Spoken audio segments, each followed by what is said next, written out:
Link, prepaid call from Ken Hovind. an inmate at the Saratoga County Sheriff's Office. This call will be recorded and monitored. Your advance pay account balance is $63.54. For customer assistance, billing inquiries, or to block future calls, dial 1-877-650-4249. To hear the cost of this call, press 8 now. To accept this call is subject to monitoring and recording. Do not use three-way or call waiting features during this call. Thank you for using Global Tel Link. All right, thank you, brother. All right, thank you, Pastor Hovind. This question comes in from Lisa, and Lisa writes, I've heard Shermer, the stupid skeptic, say several times that if trilobites were found in the same bedding plane as hominids, then that would prove the evolution theory wrong. I'm paraphrasing except for parenthesis. Hasn't that been found a while back in some footprints along a river? And that's from Lisa. Well, in their thinking, a trilobite, which looks kind of like a giant pill bug or roly-poly, we would call them, lived 600 million years ago, or whatever the number is they've got for it, okay? And humans didn't come till 3 million years. See, they've got this stupid geologic column where that's their Bible. They interpret everything in light of that dumb geologic column. So they would say humans and trilobites, fossils, are never found in the same rock layer. Okay, I don't think that's true. I don't know. I think Baugh has evidence of the human footprint on top of the trilobite, where somebody smashed one. So you could contact creationevidence.org to see that. He may actually have the footprint itself. I think it's called the Meister print. I don't know, but it wouldn't matter. I would say humans and chickens have never been found in the same rock layer either. Does that prove humans and chickens did not live at the same time? Well, no, they're still alive, okay? Maybe the reason humans and chickens are not found buried together in the same rock layer is because humans don't normally hang out with chickens all day. Maybe that's the reason. Maybe humans didn't hang out with trilobites. Maybe trilobites are a bottom of the ocean dwelling creature, and in the flood they would be buried first because they're already at the bottom, and humans would be buried later because they're smarter, well, some of them are, and could figure out a way to avoid drowning. So, A, I don't know that it's true that they haven't been... This call is from the Saratoga County Sheriff's Office. B, it wouldn't matter that they haven't been found together. Not finding evidence is not evidence that they didn't exist together. That's insane. Any court of law would say, well, you gotta be nuts. What is wrong with you? So, it's all based on their dumb geologic column, which I cover on my video number 6 and maybe a little bit in number 4 of my video series. Anyway, thank you. Hope that helps, Lisa. And I would love to win Mr. Shermer to the Lord. I think he may have another reason for not wanting to come to Christ and not wanting to admit the Bible is true. I want to read Romans chapter 1 to see if you can find that reason. All right, thank you. All right, thank you, Pastor Hovind.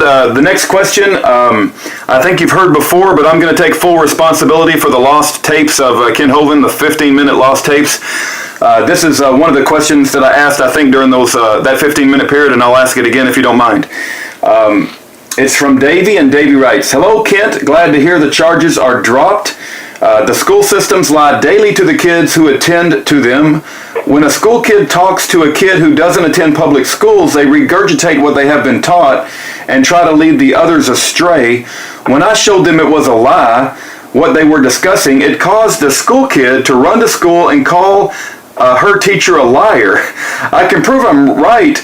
What is the right way to approach this? And I guess that comes from Davey from Tennessee, and he's concerned that when these school children are learning that evolution is a lie, they're calling their teachers a liar in the classroom, and maybe that's not the best approach. Any comments to that, Pastor Hovind? Well, certainly, yes. Well, A, the teacher probably does not know that they're lying. They're probably simply repeating what they heard. So I would say this textbook is teaching a lie. And teacher, you shouldn't repeat that. If you found a math textbook that had a typographical error that said 2 plus 2 is 5, what would you do? If the teacher read that in the class, and said, hey students, look at read page 7, the book says 2 plus 2 is 5, and a student said, teacher, you're lying. No, teacher, the textbook is wrong. So I would certainly put it off on the textbook, not on the teacher if possible. Secondly, I would certainly try to be respectful and talk to the teacher privately after class, not in front of the class.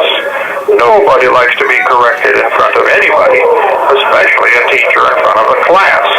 So talk to him privately. Thirdly, it might be wise to have an adult do that. Have your mom or dad or youth director or pastor or somebody contact the teacher and say, look, we need to work out this situation here. There's something in your textbook that's not true. Here's the evidence that it's not true. Would you please stop teaching this? So we don't send kids off to war. Why are we sending kids off to fight against inaccurate textbooks? My video Lies in the Textbooks is 2.5 or 3 hours long, dealing with a bunch of lies in the textbooks. Hand that to the teacher and say, teacher, would you please watch this? If that won't do it, have your dad say, here, teacher, I'll give you $50 if you'll watch this. Oh, okay. But most of the teachers that I have met over the years, which would number into the thousands and maybe tens of thousands, are sincere, dedicated. I mean, they've given their life to this task. They love teaching. My brother helped lead me to the Lord. He taught public school 34 years, and godly man, loves the Lord. His son is a pastor of a church in Cleveland, Ohio now, large, successful church, Hovind. He did the videotape on money that the Eric's ministry, Creation Today, sells. Fabulous video on Godonomics. Great series. Anyway, so, the parents should teach the children, don't go to class and call your teacher a liar in front of the class, certainly. But secondly, find out a way to put it off on the textbook instead. And if the teacher insists, no, this is true, it might be time for the parents to get involved, or the school board, or Congress, or president, or, God, take it up as high as you want to go. But don't allow lies to be taught. I'm not saying overlook it, but I'm saying it's not a tactful approach to call the teacher a liar. Now, there may be some teachers who deliberately lie to their kids because they want them to believe in evolution. Some of the debates I've had with some of the atheists, I think they are deliberately teaching things that they know are not true because they don't have any other evidence. I think it was a debate I did, I don't recall now, or maybe just a discussion Q&A after a session, it might have been in Berkeley, where this person said, after I pointed out some of the lies in the textbooks, that this ought to be taken out. Don't teach about the embryo having gill slits or the geologic column having any common sense at all to it. And I went through a bunch of the lies in the textbooks, and this person said, well, if you take all of this stuff out, what are you going to replace it with? And I said, you have got to be kidding. You're saying, I have successfully proven that the evidences you use for your religion of evolution are incorrect. And rather than remove them, I have to find a replacement. I have to find evidence for your religion before we can take out a lie? You have got to be kidding. If you don't have any evidence for your religion, I'm sorry. Maybe you should consider getting a new religion. But no, I'm not going to go around finding evidence for your religion. I think your religion is dumb. But wow, you're welcome to believe it. But you're not welcome to lie about it, to pass that off to the next generation at my expense. Go start a private school where they teach evolution and everybody pays to come learn it if they want to, but get it out of the public school. That is my humble, very totally unbiased opinion. All right, thank you. All right, thank you, Pastor Hovind. I think I've got 2 more, and we will have covered all the ones that we lost. The next question. Okay, sounds great, Rick. All right, very good. The next question comes from Patrick, and Patrick writes, Dear sir, please thank Dr. Hovind for answering my previous question about homosexuality. I was so happy that Dr. Hovind took the time to help me. I have another question involving going to heaven. If there was a child or adult who had never had a chance to know Christ, but lived a good life according to Christian standards, when they die, do they still go to heaven? Kind regards, Patrick. Well, thank you. If it was possible to go to heaven by living a good life, then of course they would go. However, it's not possible to go to heaven by living a good life.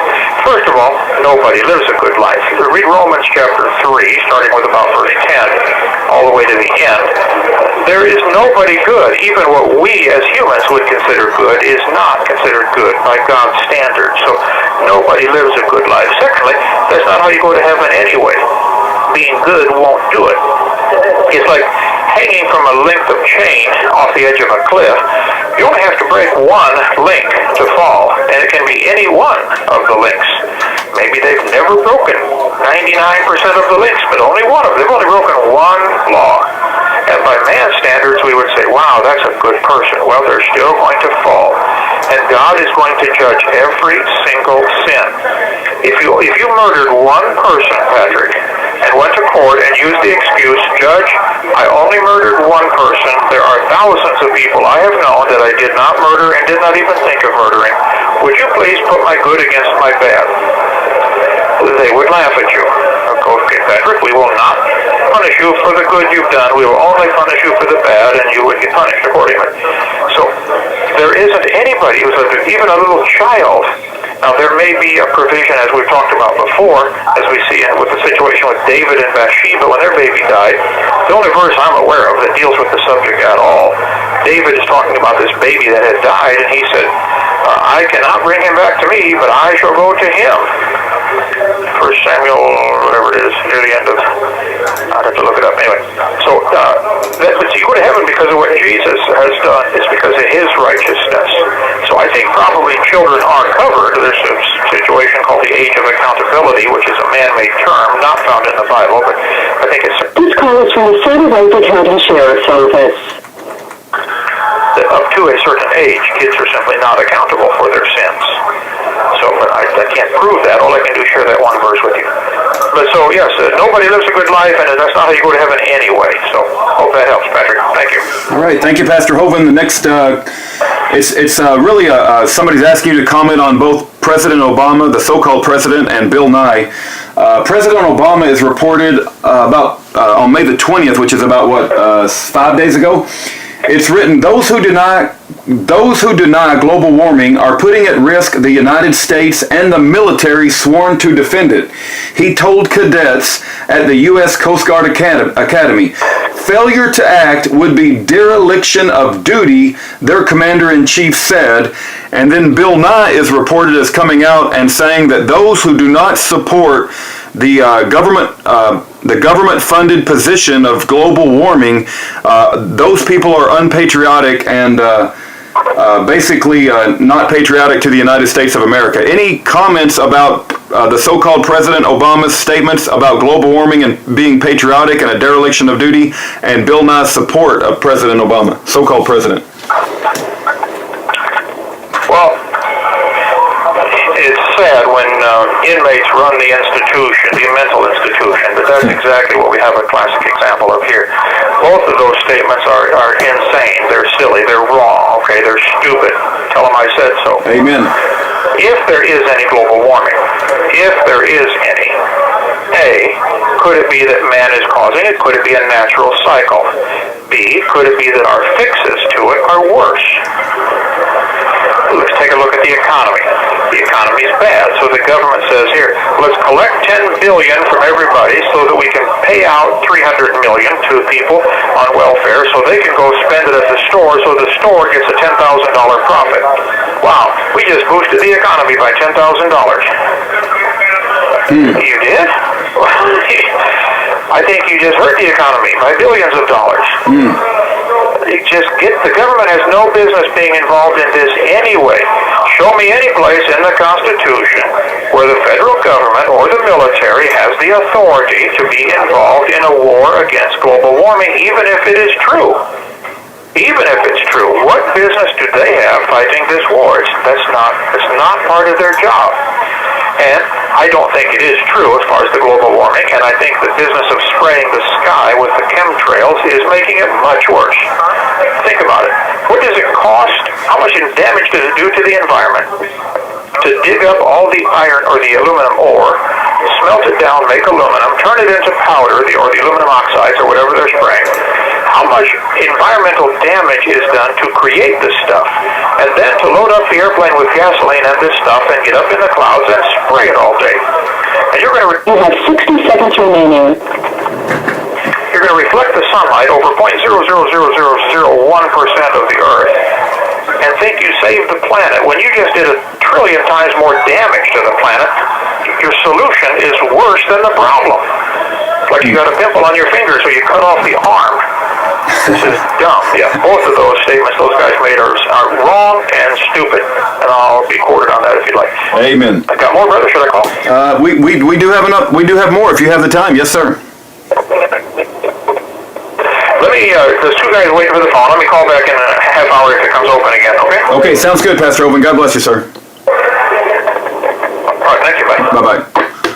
All right, that's Pastor Hovind. I do need some more Bible questions, folks, and I do get a few Bible questions. For instance, Ollie sent me some Bible questions, but it's just too long, man. It's like 2 pages, and I can't go through 2 pages in a 15-minute call. If we could try to condense them down to at least a couple of paragraphs, that would be best. I'll do my best in reading these questions. I'm very grateful, and it's very good you guys sending them. But when you send them and they're like 2 to 3 pages, it's just very, very tough to work them in on a 15-minute call. So please continue to send me Bible questions, or evolution creation questions are just as good. And if you want to send stuff about just what's going on in America, I'm sure he'll give his opinion on that too. We got 76 days, guys. That's a long time to be stuck in county jail. He's already been there nearly a year. But we'll try to... You know, if he's already gone this long, I'm sure he can make it, but it's just absolutely heartbreaking that we don't have anybody left in government to do the right thing, and this Harvard-educated Charles E. Samuels Jr. is ignoring it, and all these congressmen are ignoring it, and just absolutely heartbreaking.